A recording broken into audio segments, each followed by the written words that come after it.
Okay, good morning, everyone. I guess we're ready to start.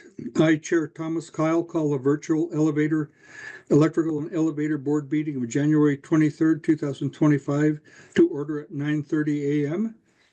Debbie, would you please call the roll? Yes, sir. Everyone, all board members are connected virtually this morning. Chair Thomas Kyle, Here. Vice Chair John Flagel, Here. David Albritton, Here. William Barlow, Here. Elizabeth Bunga, Here. Robert Lazalier, Here. Rob McNeil, Here. Ryan Richards, Here. Richard Here. Rutter is excused, Al Shucker, Here. Ken Spencer, Here. Frank Sonnabend, Here. and Sara Young. Here. Mr. Chairman, we do have a quorum. Okay, thank you, Debbie.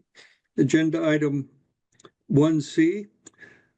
I, Chair Thomas Kyle, ruled that the late submission and amended agenda and the order of business is approved. Item 1D. I, Chair Kyle, ruled the draft meetings of November 21st, 2024 final. The date of the next meeting is March 27th, 2025. We'll move to public comment, agenda item 2. Ian, do we have anybody that needs to address?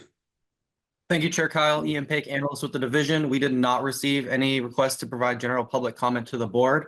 However, I'd like to take a moment just in case there's anyone connected online that would like to provide general public comment to the board.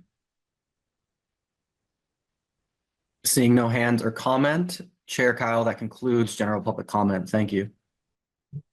Thank you. Item 3A, electrical program upgrade. Brian Cruz. Good morning. Happy New Year to the board members. For the record, Brian Crise, Electrical Program Chief. I'll keep my update short for today's larger board agenda. The Oregon State Legislature started its long session this week. We've been looking at bills being introduced so far and tracking any that might impact what we do here at Building Codes Division. We should have more information to share as the session gets going. It is scheduled to last until the end of June. On another topic, we have seen an uptick in the amount of questions that we receive from out-of-state contractors and solar developers concerning individual and contractor licensing requirements for large-scale solar and energy storage installations. These installations require both the individual doing the work and the electrical contractor to have an Oregon electrical license, unless the work qualifies for the utility exemption found in statute.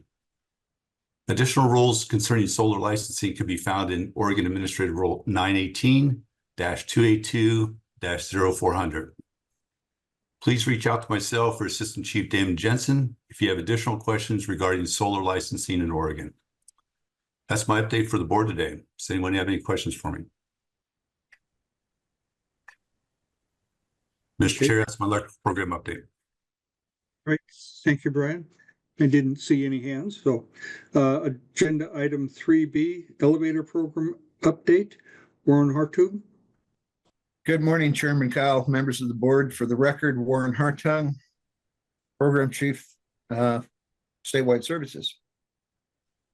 In your board packet today, you have our reports. And considering the lengthy board meeting you're going to have today, I'll keep it very short. If you have any questions regarding the elevator safety program, I'm happy to answer them.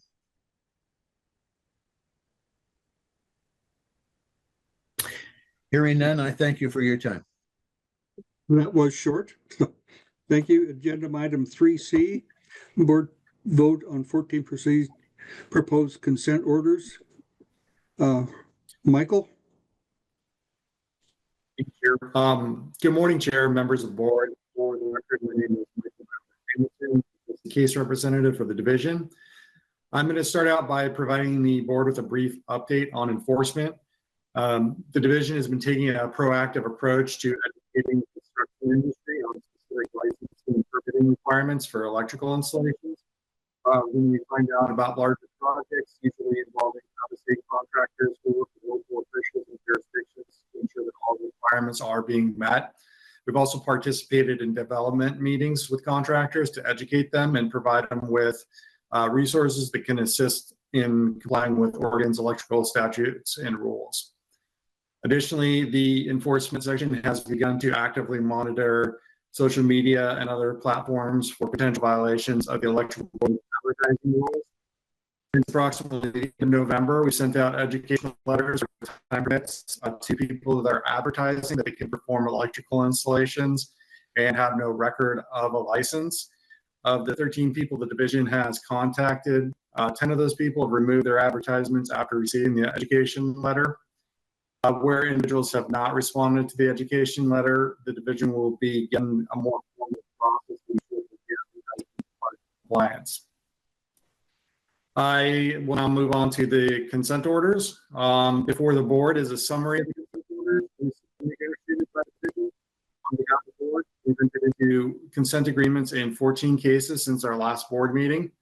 All settlements include the amount owed, and suspended civil penalties fall within the guidelines of the matrix, and they contain the standard conditions.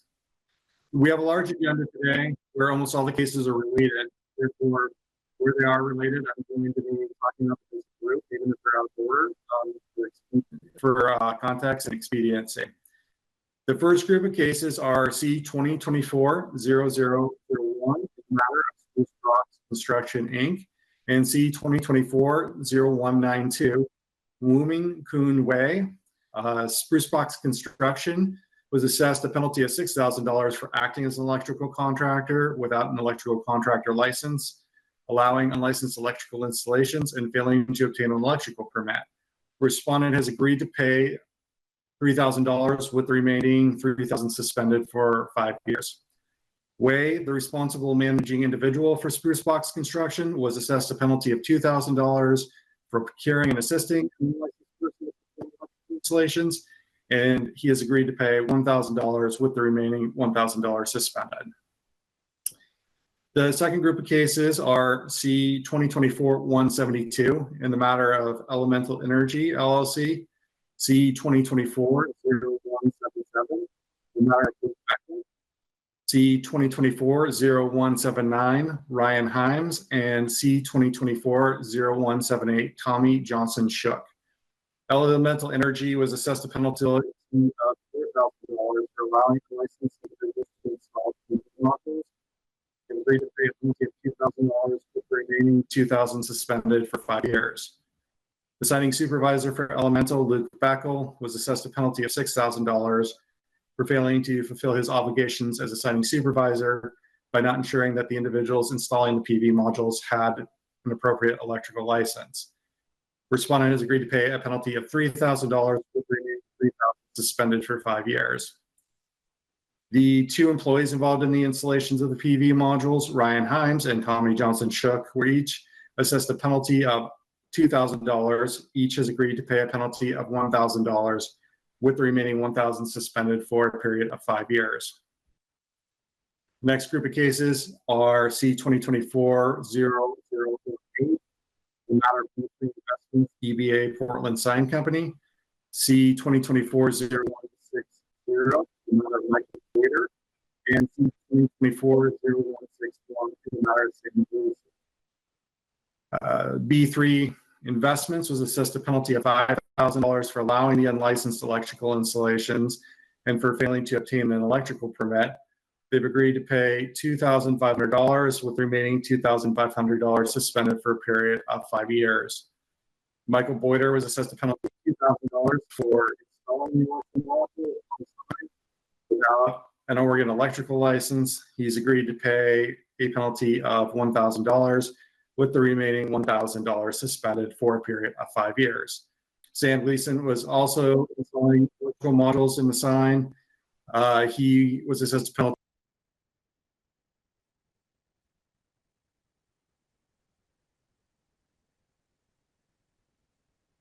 with the remaining 1,000 suspended for 5 years. The next group of cases is C 2024-0058 in the matter of S&R Electric and Ruslan Tkachenko. S&R Electric was assessed a penalty of $5,000 for failing to have a continuously employed supervisor and for failing to notify the division within 5 days that the signing supervising electrician was deceased. Respondent has agreed to pay a penalty of $2,500 with the remaining $2,500 suspended for 5 years. Respondent has also agreed to a 9-month suspension of its electrical contractor license number C146A. And I'd also like to note here for the board that the division submitted 2 consent orders for S&R Electric. And the reason is the first consent order contained the clerical error on page 2, line 14, where it uses the incorrect signing supervisor license number. The second consent order contains changes to the incorrect number on page 2, line 14, and it was changed from 3786S to 5447. Ruslan Tkachenko, the responsibly managing individual for S&R Electric, was assessed $5,000 for performing electrical work as a limited residential electrician without any supervision from the site supervisor, and for doing facility qualifications with electrical connects. He's agreed to pay $2,500 with the remaining $2,500 suspended for a period of 5 years. Respondent has also agreed to have his limited residential electrician license conditioned for a period of 9 months. The next group of cases are C 2024-0099 in the matter of Magnum Electric and C 2024-0122 in the matter of Joshua Schindel-Decker. Magnum Electric was assessed a penalty of $10,000 for procuring or assisting unlicensed persons to install electrical panels, lighting circuits, receptacle circuits, and electrical boxes. They've agreed to pay a penalty of $5,000 with the remaining $5,000 suspended for a period of 5 years. They've also agreed to a 6-month suspension of its their electrical contractor license. Mr. Schindel-Decker, Magnum's signing supervisor, was assessed a penalty of $15,000 for failing to ensure that all individuals were properly licensed for the work performed.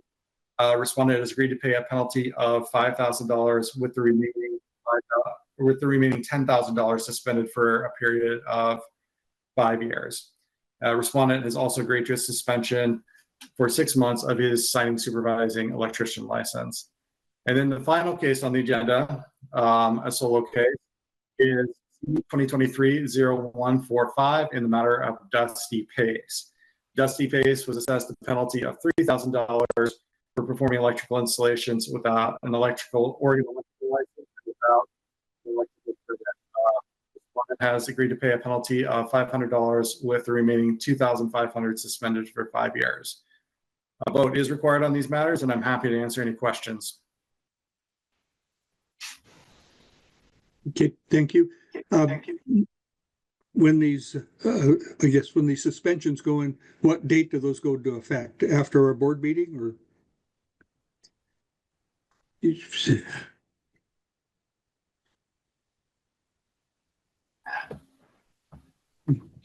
going to have to repeat yourself, Michael. You froze there for a minute. I said, I believe that these ones were scheduled to start on February 1st. Thank you. I understand that there's 2 cases that Frank Sonnabend will need to abstain from. Other than that, does anybody have any other questions for Michael? Okay, I guess I would ask that Frank would, when his name is called, would just state abstain so that we have it on the record. So would anybody like to make a motion? Tom. So this is Frank Sonnabend. I'd like to obtain from the 2 cases of 2024-0099 and 2024-0122 due to participation in the Magnum Electric investigation. Okay, thank you, Frank. I'd like to make a motion to adopt the 12 cases proposed for resolution as outlined in the Enforcement Board report, except for cases C2024-0099 and 0224, as Frank outlined. I second. Okay, I didn't quite catch all that motion. Was, Debbie, could you repeat that for me, please? Yes, Ryan Richard moves to adopt 12 cases except for the two cases 2024-0099 and 2024-0122. Frank is abstaining from this vote because of participation in the Magnum Electric investigation. And then after that, issue final orders. I guess that understand that what Ryan made a motion to was the cases except those two that Frank is abstaining from. So I think Frank could vote on these two. Is that correct? On these 12? Frank, Correct. yes. That's my intent.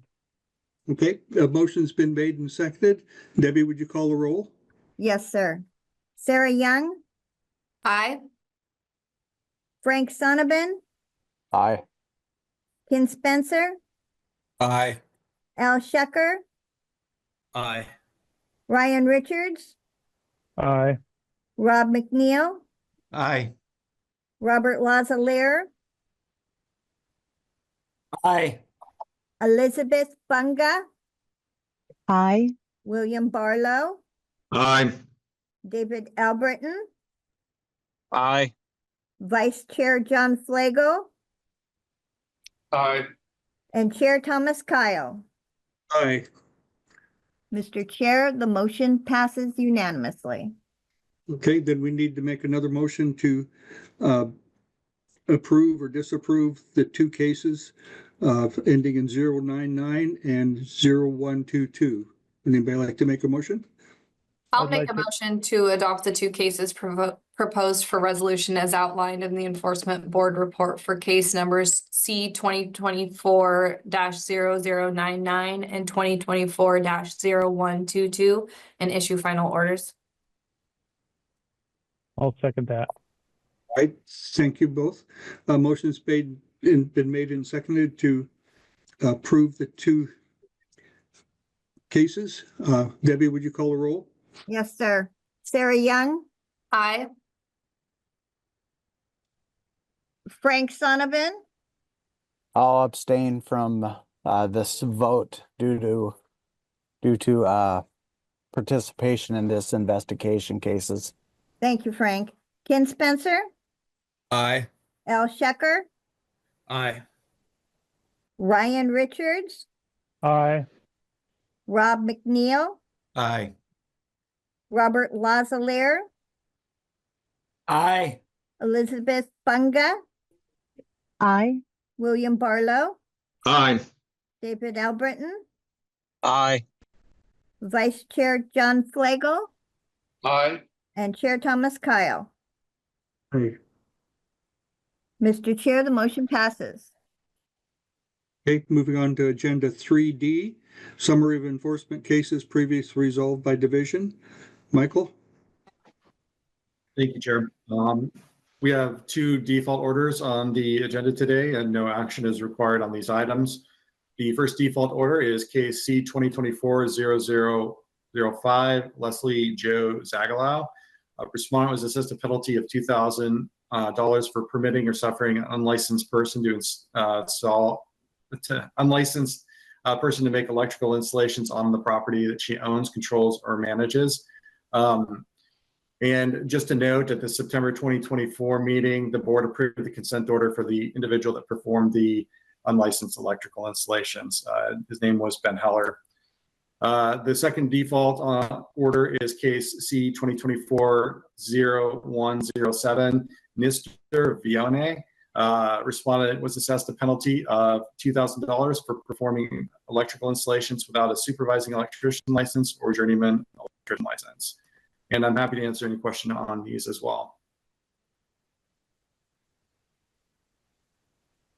Okay, seeing no hands. Thank you, Michael. Thank you.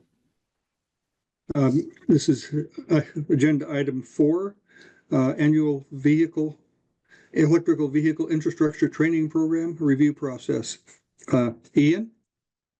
Thank you, Chair Kyle. Ian Paik, Analyst with the Division. With this agenda item, the Division would like to update the Board on the annual EVITP review process outlined in 2023 Senate Bill 582.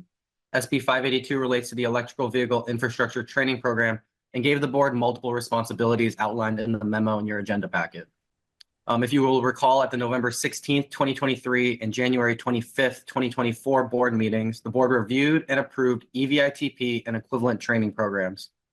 Subsequently, after certifying that 500 individuals completed the required trainings, the Division, on the Board's behalf, notified the appropriate committees of the Legislative Assembly that 500 individuals had completed the EVITP or equivalent training programs. Now here at this Board meeting, the Division is updating the Board that 616 electricians have completed the certification exam. This agenda item will not require a motion, and Chief Crise is available for any further questions. Thank you. Through the chair. So on this EVITP, I was one of the training people that went through this program, and I did notice that their training program when I went through was based on the 2017 code. So we may want to look into that. All right.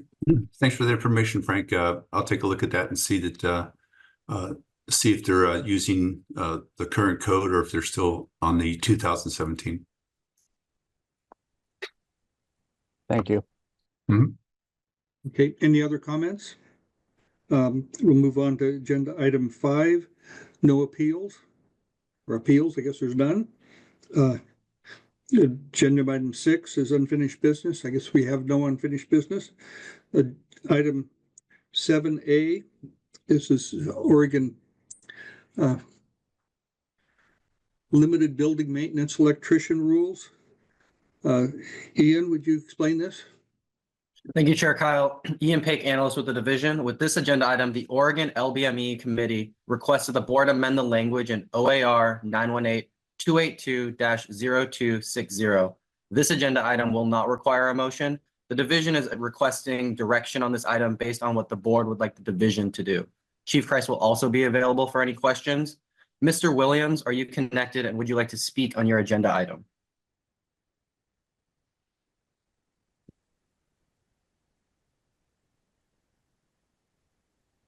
Debbie, do you know if Mr. Williams is connected? He was connected earlier, but I do not see him connected now.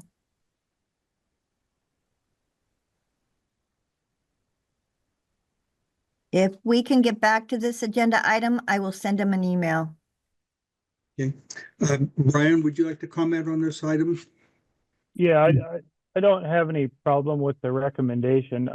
I do think that the language and some of the rule could use some fine tuning. So I don't oppose to his request or the committee's request. And you know, I'd be fine if we forward it to rulemaking. I agree with, you know, getting rid of fluorescence and adding luminaires and whatnot. So the intent is there, but I think it just needs some adjustment. And I think staff could help us on that. Okay, Brian, did you have any other comments on it? Oh, I see Ken's hand up. Do we want to? Sure. I just wanted to ask Brian, if you or anybody had any comments about the requested reduction in the electrical switch/control training hour requirement from 250 to 200.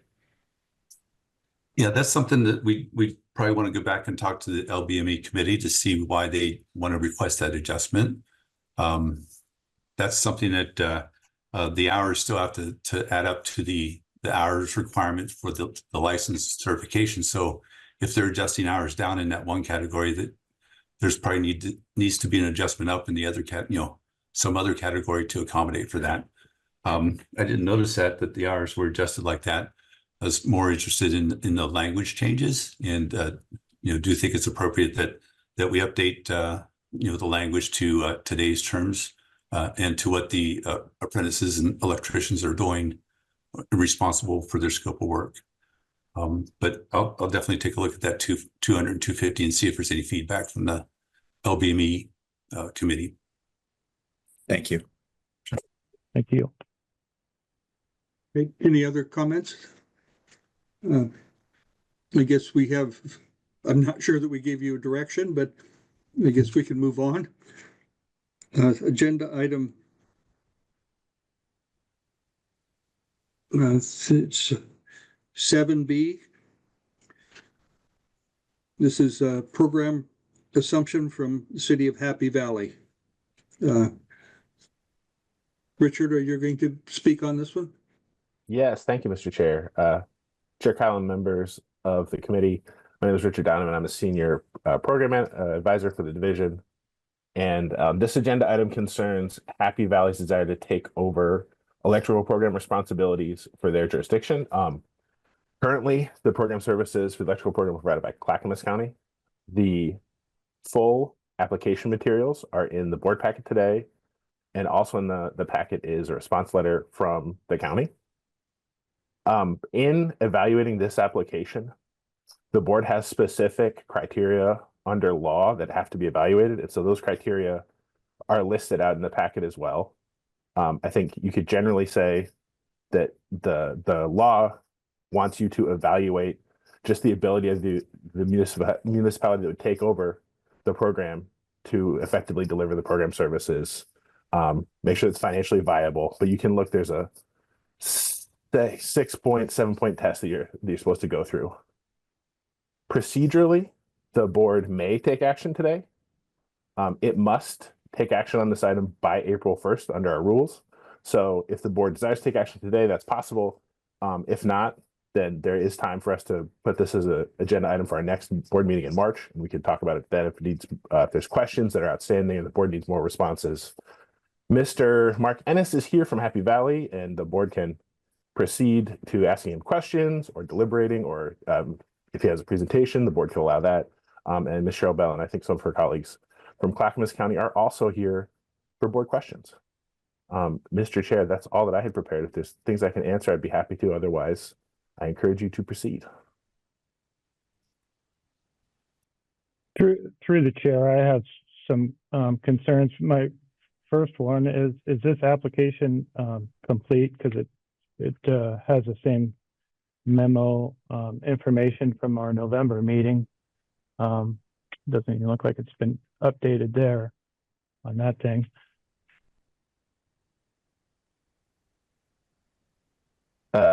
Mr. Chair, Mr. Richards, we have posted the most current information that Happy Valley has provided us, and so I don't know if you want to ask Mr. Ennis about the contents of his application. We posted what he sent. Sure. Yeah, it doesn't seem complete to me. It doesn't have a signed IGA between the city and the county. And then just recently I saw that because the agenda was updated with a late submission, it has some information from the county or the county's response, but I don't feel like we've had adequate time to review all this. And the application doesn't seem complete to me. So, Mr. Ennis, do you have any comments? Yeah, we had responded to the initial questions that Cheryl Bell had mentioned from the county. We work really well with the county. We have for many years. This isn't an adversarial transfer. It's just time for the city Happy Valley to kind of grow up and expand our program. We're 25,000 people, still growing, kind of an 80 to 85% residential district. But the upgrade, it may have included the original memo date They didn't want to change the date when we revised the program. So that might be one of the reasons. I'd have to look at that. Maybe I can get together with Richard after this and find out to separate out some of the attachments that had dates on there previous. So, Mr. Chair, it's Ken Spencer. Yes. Just commentary. It does seem like there is there are several issues that the city and the county have not finished processing, including that IGA. And so I would recommend that we do not take action on this until the next meeting to give the city and the county time to work through the remaining issues and provide an updated summary and or detailing of those issues and their resolutions. I agree with that. Yeah, I mean, I don't know. Getting IGAs worked out, going between lawyer back and forth just takes, we're talking about the IGAs. They'll provide the A-level services for us. We'll run the program, but send all the A-level over to Clackamas County. I think it's just a hard one to get, back and forth with the county on that. So we will get that going we'll push that to number one item to get done. But are there any other items you guys see as a problem or hiccups that you might? I was a little confused on why the county would agree to you guys basically assuming the program and then just reverting back on an hourly basis for A-level inspectors, and didn't understand why maybe the county let you guys do the residential and they hold on to the rest of the program. So there's some things in there that seem kind of odd to me at a glance. So But you're suggesting that they hold on to the program and not Happy Valley? well, I didn't understand why you guys would basically carve out and take the fees and then just give 20% back to the county for doing the A-level program and commercial inspections versus you guys assuming the whole thing. Yeah, that might have been a miscommunication on my writing. What we said is that about 20% is commercial-ish work in the past 5 years. That was but we would take the whole program, and rather than, we were just going to give an estimate for the total revenue numbers to get the 80-20, but we would send all our work over to the county and they would charge us hourly for their plan review services and their inspection services. Okay. It's kind of the only way to protect, how much is coming in and how much work they're going to do. Some of the specific would be vehicle mileage, transportation to and from the hourly. Through the chair, I got a question. I see in your notes there you have A-level electrical is not marked out. Is that an intergovernment agreement with Clackamas, or is this something going to go through the state? We would use Clackamas County for A-level services, for electrical A-level services. Thank you. And that would be through the IGA that needs to get complete. Mark, I have a question. Sure. Okay. What is the time frame on your IGA for like a 3-year period to be renewed, or do you know anything about how that is going to be sustained over time? Typically, they're minimum 3 years. The county's been doing the A-level services and the full program for at least 29 years, I think I counted. I don't see that changing. We're not looking to hire an A-level inspector at this time. We just have our other residential inspectors be cross-trained. So yeah, it'd be a 3-year deal. I'll jump in. Hi, everybody. Cheryl Bell, Clackamas County. That's a great question, Elizabeth. Yeah, we're also looking at doing automatic renewals unless we decline, so that keeps the consistency of the IGA. So the IGA is, our attorneys have been working on it and getting it ready to go. We should be able to provide it to the city early next week. a draft. We've been going back and forth quite a bit on it. So there's a lot of work that's been done on the IGA. We just aren't quite there yet.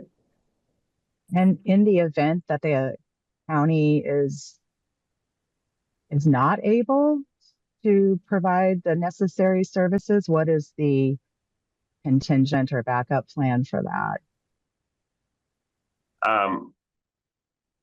The first plan would be to contact Gresham to see if they're have the capacity and bandwidth. You know, you guys all know it's very difficult to find A-level electrical inspectors right now, and has been for a number of years.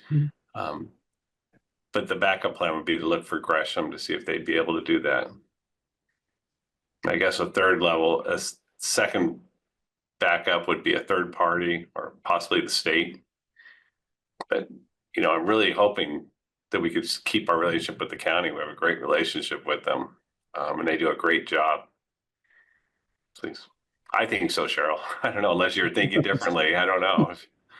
No, this has been a great collaboration. We look forward to continuing to work with the city and supporting them in this transition. We also are including on-call work in the IGA as well, in case that is needed. So we will have a provision to do on-call residential work for the city. Okay, any other comments from anyone? I guess Go ahead, Tom. Sorry. I couldn't see who's up, but just curious, is this a revenue-driven change or just a more service-oriented? A little of both. There is revenue there, but most of it's since a lot of our works are single-family homes, so you have the inspector going out there to do a mechanical, to do a plumbing, they're cross-trained. It makes sense to have them be able to do an electrical inspection as well. So it helps out the builders. We're kind of down to mostly production builders lately. It used to be, I've been here 21 years, it used to be a million small builders, and now it's become production builders, and it just helps. It provides them a little bit better service, so they have one inspector they're dealing with, or at least a pool of, say, 4 inspectors from Happy Valley. They don't have to think about, oh, I have to go to the county system to schedule the electrical work. I can do it all through the city website. So more of a convenience for the stakeholders, and there would be more revenue for us. Okay. Did anybody else have any comments? Yeah, through the chair, Tom. Yeah, I agree with Elizabeth on having a secondary source, you know, because of, you know, the way our OR statutes, if somebody requests inspection and they can't fulfill their duty within a certain time period to have that inspection done. So I think a secondary source would be a great idea. Frank, do you mean a secondary source for A-level services? Yeah, for A-level, and you know, because if you guys have your residential people, you're going to be covered on that piece. But for A-level stuff, you know, if like we have intergovernmental agreements within our jurisdictions, if you know, if we can help out people, but there's many times that we can't, you know, justify, you know, serving our community then going to another community because of our inspection loads are too high. So that's where your secondary source to make sure that you have a third party available to you. Yeah, well, we would first lean towards the city of Gresham. We have a good working relationship with them. We're kind of hoping Gresham would sign and the county that state service agreement that we're, you know, kind of helps IGAs some of the paperwork, but I know it's a little bit more complicated with the county being such a big county, but hopefully Gresham will sign on to that, so we'll have that agreement with them. And then we just have to work out the fee schedule. But we can do that. I have a really good relationship with City of Gresham, and they're right kind of next door to us. Okay, thank you. It sounds like the consensus is to bring it back to the next meeting, and after you have a couple of details worked out. So if anybody else, is there any other questions, or are we ready to move on? I just have one. So I'll work with Richard then on refining the understanding of the program. So we'll delete some of those earlier memos because some of them are like outdated already because we've already submitted the paperwork by October and those kind of dates on some of that.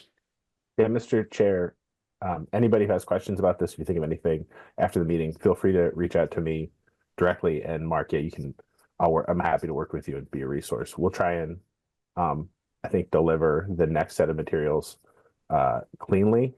Like Mr. Ennis said, some of the reasons those dates that appear in the packet is because they're a little bit dictated by statute and rule.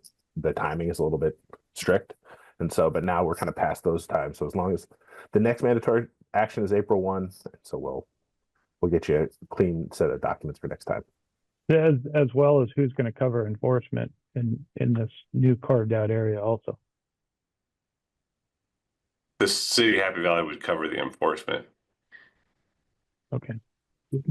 Thank you very much, everybody.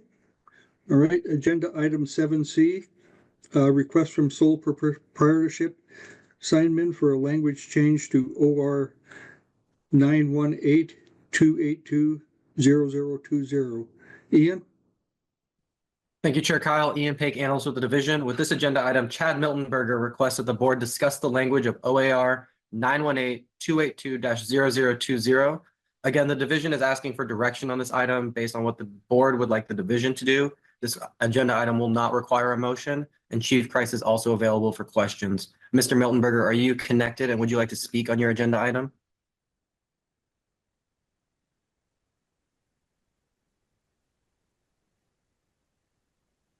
Hello, can you hear me?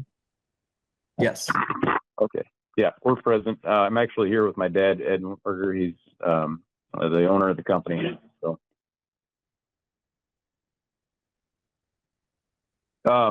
So I submitted a request for a change on the law here. The law reads that, or the rule rather reads that any company that's operating as a CLS in the state of Oregon must have on staff, at the very least, a limited sign electrician. And if the company is to change their business type from a sole proprietorship or generate their business as an LLC or a corporation, at that point, then they must have on staff full-time a signing supervisor. I looked across all the existing sign companies that I could think of off the top of my head. I came up with about 22 on a list, and I started cross-referencing those sign companies and the license types that those sign companies had, as well as their business structure with the Secretary of State, and found that out of the 22 that I found, only 3 were in compliance with this law. Simply what we're looking at here is that we want to continue our almost 80-year business, but we also want to do it legally. And so with the way that the law is written, it's extremely hard to do that. But, you know, first and foremost, that's what we want to follow. And there are ways to work it so that we could continue the business while structuring our business differently. But it's pretty cumbersome. And I think that with the fact that most of the sign companies that are in this state that are electrical sign companies are already out of compliance with that law, I think it's a good idea to look towards changing this. The other thing that this causes is a rise for concern of a lot of unlicensed companies starting to work in this because of the fact that it is cumbersome to, you know, follow toe the line on that and to scale as a licensed business. So we're just requesting today that the language be changed and the idea of the type of business be struck from the end line of the ruling on 918-282-0020.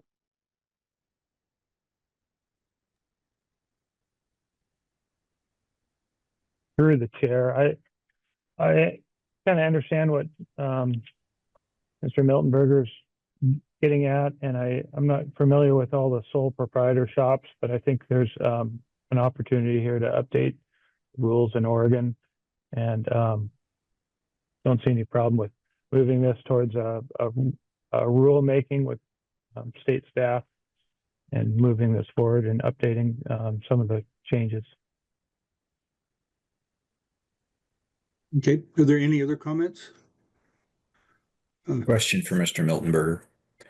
Of the 3 that you found that are in compliance, do you know if the signing supervisors are also proprietors of said companies?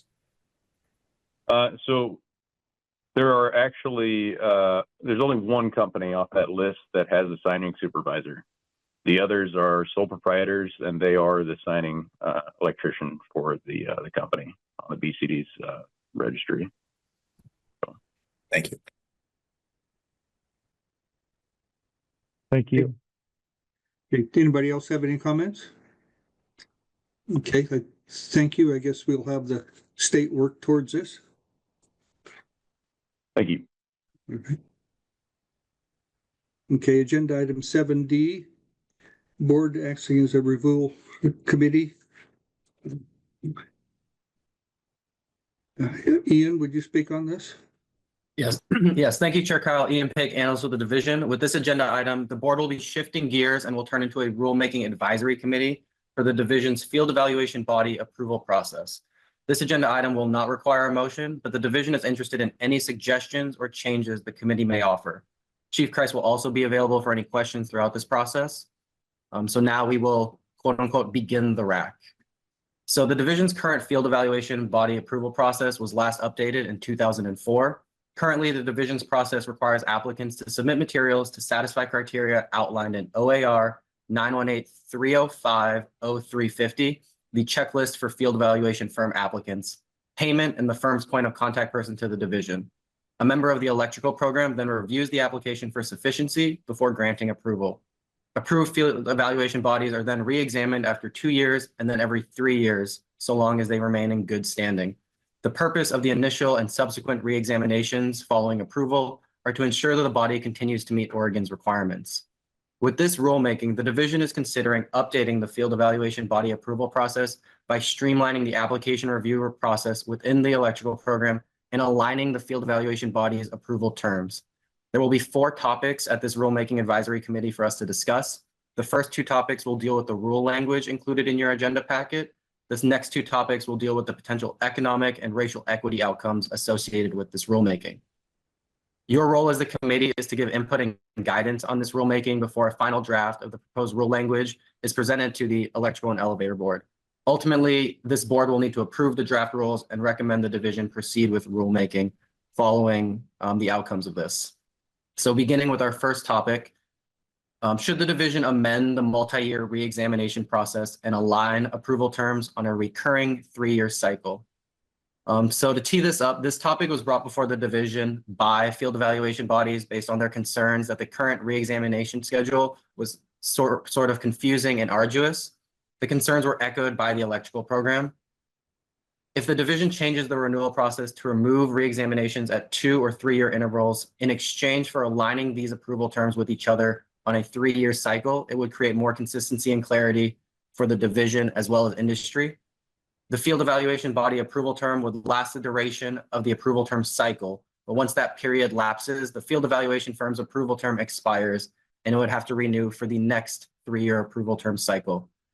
Again, the goal of this would to create a more uniform and consistent process as compared to the kind of cascading re-examinations based on each firm's own application cycle. So the goal with the division here is that kind of like licenses, everything would be on the same 3-year cycle so that they would all cascade off at the same time. So that is kind of our discussion for the first topic. Do we have any thoughts on possibly changing how we do the re-examination and how we align the approval terms?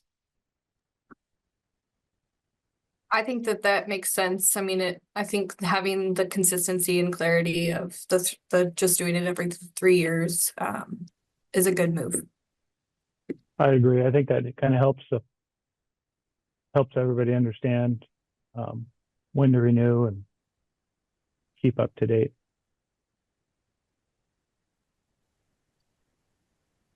Okay, any other comments on topic 1? Okay, Ian, could you move to topic 2? Absolutely. So topic 2 will deal with which nationally recognized accreditation bodies should the division recognize as qualified to certify a field evaluation body's capabilities.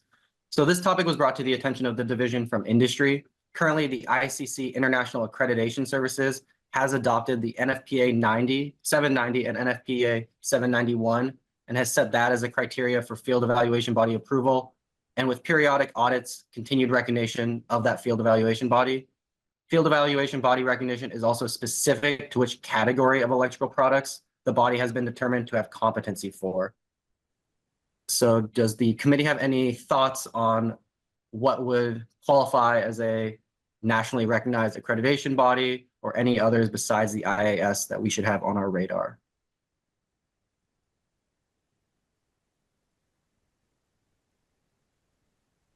Okay, just to ask a question, if they're already certified under one of these other international services, then we would automatically approve them for Oregon? I think we'd have to take a look to see what that accreditation service is. Right now, the IAS from ICC, the International Accreditation Service, is one of the only ones that we found that offer this accreditation of the certifying body. So if we have another one out there, or if somebody's aware of another accreditation service out there, we'd like to take a look at it as well. Yes, this is John Salige with SGS, if I could speak for a second. A2LA offers accreditation for NFPA 790 and NFPA 791 as well. I think using ICC is only one option. There are other ILAC and approved accreditation bodies out there, and A2LA is one of them. Could you spell that out again? I'm sorry. A2LA. Their field evaluation accreditation program. I can put a link in the chat if that helps. Yes, please. Okay, I'll do that. Thank you. Thank you for hearing me. Okay, thank you. So, any other comments? It's Ken Spencer. So, the previous speaker mentioned there were several others. Sir, if you know of any others that we should be aware of, it'd be good if you could share those also. Just because the ability of this board to find all of those is probably a bit limited. Yeah, no problem. I will do that, and I'll stick them in the chat. Thank you. I think that obviously it would be great if we had more choices than just one, but I feel like I agree with Ken on the fact that, you know, it's hard for us to kind of vet those as a board. It's not something that, you know, Brian could do. You know, the electrical program could take a look at those and make sure that we're, you know, obviously upholding that level of the words are just anyway, just the, you know, being able to make sure that we're having the level of verification that we need without, you know, that being something that the board is responsible for, I think would be important. Yeah, I'd be happy to take a look at those different authorization groups and see what see what other options we can put in the rules for that. Okay, any other comments on topic 2? Topic 3, the potential fiscal and economic impacts of this rulemaking. Ian? Yes, and then also noting, Mr. Salige, we did get your message in the chat. Thank you. So for topic 3, with any rulemaking, the division must consider the fiscal and economic impacts. The division is requesting input from the committee on the nature and extent of any fiscal or economic impacts, positive or negative, that they may foresee are caused by this rule. Some examples would be any additional costs or requirements on local municipalities, on particular kinds of business. Would it require additional training? This is not an exhaustive list in your agenda packet, but are there any foreseeable fiscal or economic impacts that the committee sees from this kind of rulemaking? I guess for me, it appears like we would save a lot of trouble and expense just by adopting this type of renewal process. It seems more streamlined to me. And I've talked with several of the people on the committee, and they're smart, intelligent people that understand all these things, and it definitely seems like it'll help business. Okay. Anybody else? All right, thank you. Topic 4, what's the potential impacts on racial equality in the state? Ian, any comments? Yes, so with any rulemaking, the division is required to make particular note of any potential impact on racial equity in the state that may result from the new rules, and the division is welcoming any input from the committee on the nature and extent of any potential impact on racial equity in Oregon.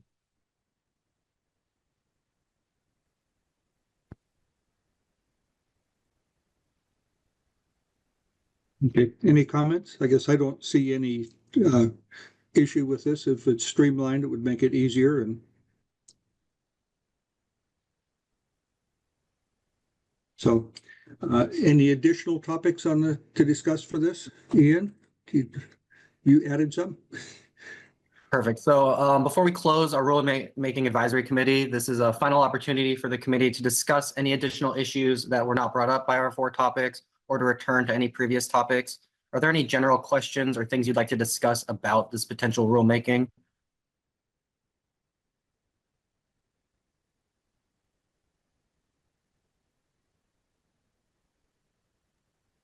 I'm in support of it. So if we, I guess there's no motion or, but other than just agreeing with this process.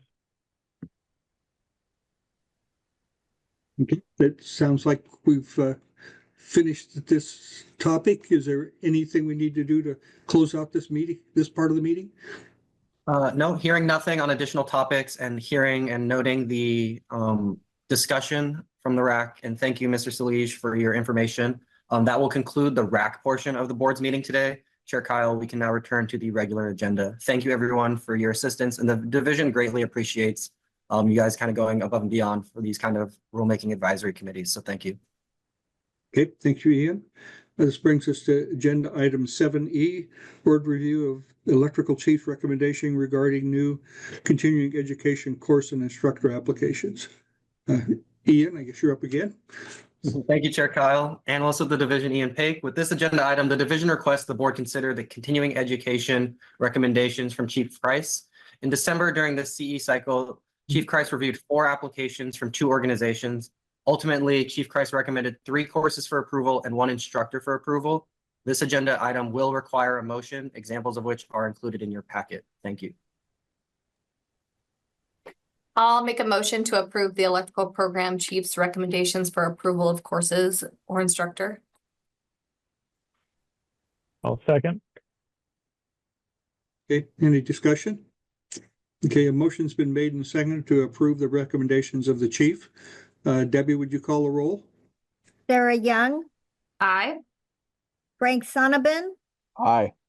Ken Spencer, Aye. Al Shucker, Aye. Ryan Richards, Aye. Rob McNeil, Aye. Robert Lazalier, Aye. Elizabeth Bunga, Aye. William Barlow, Aye. David Albritton, Aye. Vice Chair John Flagel, Aye. and Chair Thomas Kyle. Aye. Mr. Chairman, the motion carried unanimously. All right, thank you, Debbie. This is agenda item 7F. It's a hardship extension under OAR 918-030240. Ian, I guess you're up on this again. Thank you, Chair Kyle. Ian Paik, analyst of the division. With this agenda item, Frank Hoblit requests a hardship extension under OAR 918-030-0240. This agenda item will require a motion, examples of which are included in your agenda packet. Chief Crise will also be available for any questions. Mr. Hoblit, are you connected and would you like to speak on your agenda item today? Should we pause for 5 minutes to allow him to disconnect and reconnect? He could always call into the link number, right, Debbie? And Yes, I just sent him a message telling him he can do that. Chair, members of the board, thank you for taking time today. My name is Frank Hoblit. I'm the president, owner of Basin Alarm Security and Surveillance. I sent a letter of hardship. Honestly, I thought when in September 30th of 23 is when it is that I took the continuing education class with that, assuming that my fees were paid, bottom line is, yeah, with everything that was going on, as you can see in the letter, I thought it was paid, and it's, I don't know how to look at it otherwise than circumstances that were going on, working with the DOJ of Boley, going through our apprentice and our journeyman ratios, looking at our license. I'm not out in the field. I don't pull my license every day, assuming that, which is a bad word, and I tell my techs and everybody not to use assumption, but I did. And my secretary does a lot of our paying to the state of our licensing fees and what we need to do. And somewhere it was an oversight that the $50 wasn't paid. I took the test in ample time, assuming my license. After in June is actually when this case with the DOJ wrapped up, that I was wondering where my license was, maybe June, July, August. And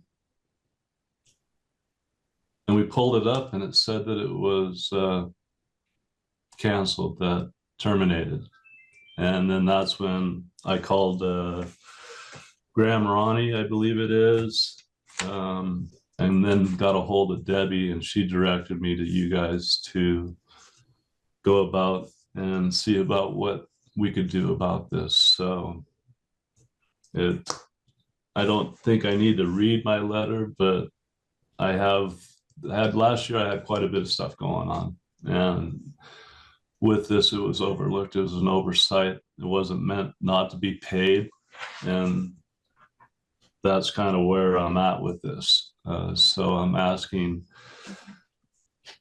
the committee, the members of the board, the chair, to give me leniency. I've been in the program. I've been in business with Oregon for 38 years now. I've done this testing and licensing. I'm with the Southern Willamette Apprenticeship Committee. I work with Oregon a lot. I try to comply with everything. And I'm just asking for some leniency and whatever fines I might have to pay. So hopefully, again, you'll have leniency and let me pay the fee and get my license. We have work coming up. I have other journeyman technicians. I have other apprentices that we're working with. I don't want to mess with our ratio if I have to get out in the field and do work with what's going on with projects that we have going on.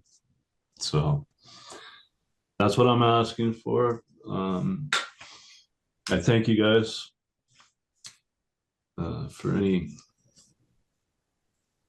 leniency you give me. I appreciate the opportunity, and I'd be happy to answer any questions that you have for me. Okay, thank you, Mr. Hoblit.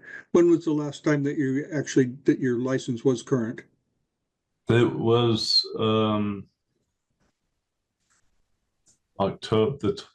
Let me pull my paperwork up here.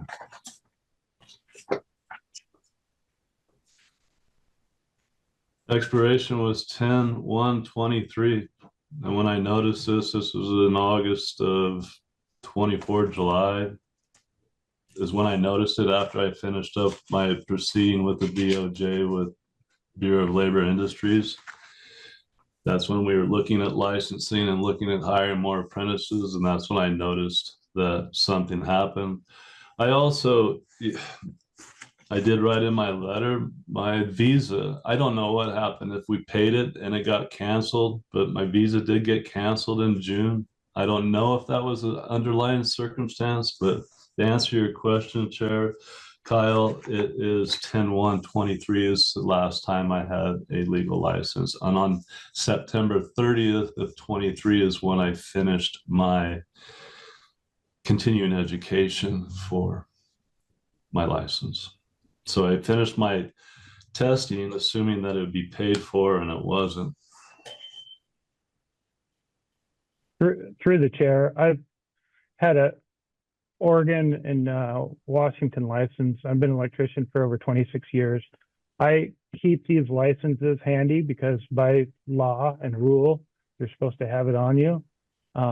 When you're doing work, like you said, you don't work out in the field often, but I hold these licenses in higher regard than my own driver's license because I had to work harder for it, quite frankly. And there's, you know, every 3 years you have to do your continuing ed, you have to pay your fee. And I stay on top of that. I keep my address current as I move, so you can get the email or mail reminders from the state. And then you're, like you mentioned, after your license expires, it goes into expired renewal status. So you have 1 year to then, if you didn't check your license for whatever reason, to get your hours in and also pay your fee. That's 12 months long. And there's procedures to do all that stuff. And the vast majority of license holders in the state of Oregon are able to follow all those and do all that. And there's consequences for missing deadlines. So you're now eligible to retest and to take your test. And if you're working with the tools, you should be able to pass the test and understand. You know, you passed it once before. I'm sure you'll be able to pass it again. And I'm sorry for your expired license, but I'd like to make a motion to disapprove the request for Mr. Hoblit's Basin Alarm Security Surveillance to pay the fee and reinstate. And I'd like, which will leave him as a expired status and needing to retest. And I'd like to make that motion. Is there anything I can say other than before you make the motion? No.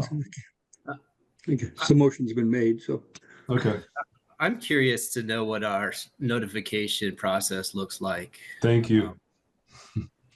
Are we, I mean, this isn't the first time that we've seen an individual get caught unaware of their license being past due. Are we sending out emails, phone calls, No. paper mails? No, that's what I was going to refer to. Hi, Chair Kyle, members of the board. For the record, my name is Graham Roney, the licensing manager for the division. We do send out a renewal notice to every licensed individual roughly 70 days before the renewal period is up. If they have completed their continuing education but have not paid the renewal fee, their license does go into a holding status. Roughly 6 months before the expiration date is up, when his license goes fully expired, we do send out a letter stating that you have completed your continuing education. However, you still have not paid the renewal fee. Now, it is up to the individual to update their address and everything else in our system. We do not call, we do not email everybody because there's over 45,000 licensed individuals in the state of Oregon, and that would just be, it just can't be done. So we do send out renewal letters. We do send out reminders 6 months before the renewal period. As far as Mr. Hoblit goes, he has been licensed since 2004. He has paid his renewal fee every 3 years.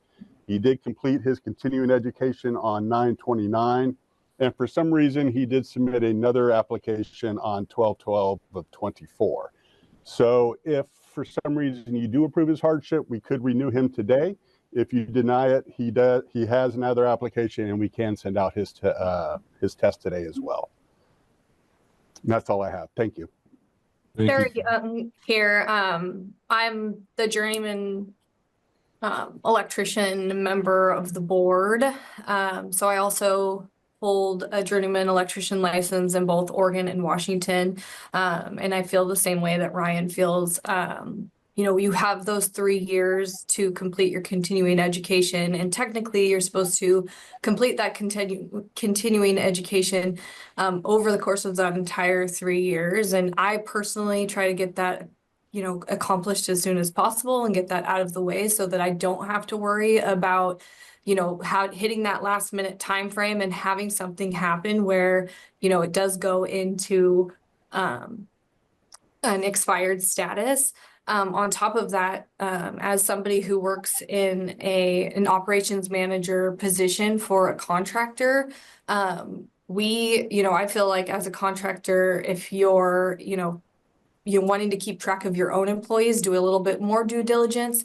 We go through and track all of our employees, make sure that they're all getting their continuing education, keep track of all of that. We've got over 100 employees at Tice Electric Company, helping to make sure that they're doing that. I think that, like he was saying, with having so many people in the state of Oregon, having these electrical licenses, trying to keep up with them, as long as they're sending out that letter and you're telling you that you're having that, that you're getting up to that 70 days. And then you're getting that extra year beyond that to pay that fee and get that continuing ed. I mean, I think that's as much due diligence as the division really needs to do for you. I do feel sorry for you because I know that if I had to retest, that's going to be hard. And it's a lot of, preparation and stuff that's going to have to take place, but I do feel like that's on you as a license holder. And I'm fine with that, and I appreciate that. And what Graham said about the 6 months before the renewal, talking to Becky, they don't send out emails. It's a paper is what they send out, and it is 6 months before. And I agree with everybody said. If in fact you could do some type of notification, and email is something that is done by everybody more so than the paper trail. They don't do emails if I'm not mistaken. If I'm mistaken, please correct me. But as Graham said, they send out a renewal letter, and that's all that they send out. If in fact during that 6 months, maybe I seen an email pop up that I owed $50, because I did my due diligence on taking my testing, like you said, and I'm aware of that. I thought the fee was paid, and that's where, again, I told the members that my assumption there, and I take pride in this, but I was involved in a couple court cases over the years that took my time, and that's not an excuse, and there will be time, and I am ready to take the test. It's just, if there was some type of notification that maybe told me through an email, maybe a month, or told me I had 30 days, maybe instead of a 6 month letter that was on my cork board that I turned around behind me and saw. I know these are all excuses and unacceptable, and I can appreciate you standing on your ground to hold me that. But if you could notify people, you probably would not have some of this forgetfulness of just a $50 fee, because you know how much time I'll have to spend studying and doing other tests and just like you said, there's a lot of hours, and I am running a company and taking care of employees. It's not your guys' fault. It is totally mine, and I appreciate, again, your time on this. But if one thing would be looked at, it would be some type of notification for a $50 fee that is going to take me hours to take care of. And I'm not out in the field because I am running inside internal operations, and I have ample people to run the field operations. But I do take my pride in my license when I got it. Thank you. All right, thank you. We have a motion on the floor, sir. Was that a second to it? I will second the motion. Okay, the motion's been made and seconded to deny the request. Debbie, would you call a roll? Yes, sir. Sara Young, Aye. Frank Sonnabend, Aye. Ken Spencer, Aye. Al Shucker, Abstain. for what reason?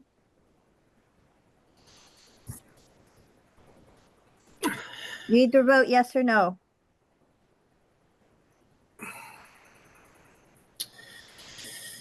Nay. Ryan Richards, Aye. Rob McNeil, Aye. Robert Lazaleer, Aye. Elizabeth Bunga, Aye. William Barlow, Aye. David Albritton, Nay. Vice Chair John Flagel, Aye. and Chair Thomas Kyle. Aye. I'm sorry, Aye. Mr. Chair, the motion passes. Okay, thank you. Sorry, Mr. Hoblit. Okay, addendum item 8. Thank you. Does anyone have any announcements at this time? Okay, item 9, there being no further business, the January 23rd, 2025 Electrical and Elevator Board meeting is adjourned at 10:48. Thank you. Thank you, everybody. Thank you. Thank you, Chair. Thank you. Everyone.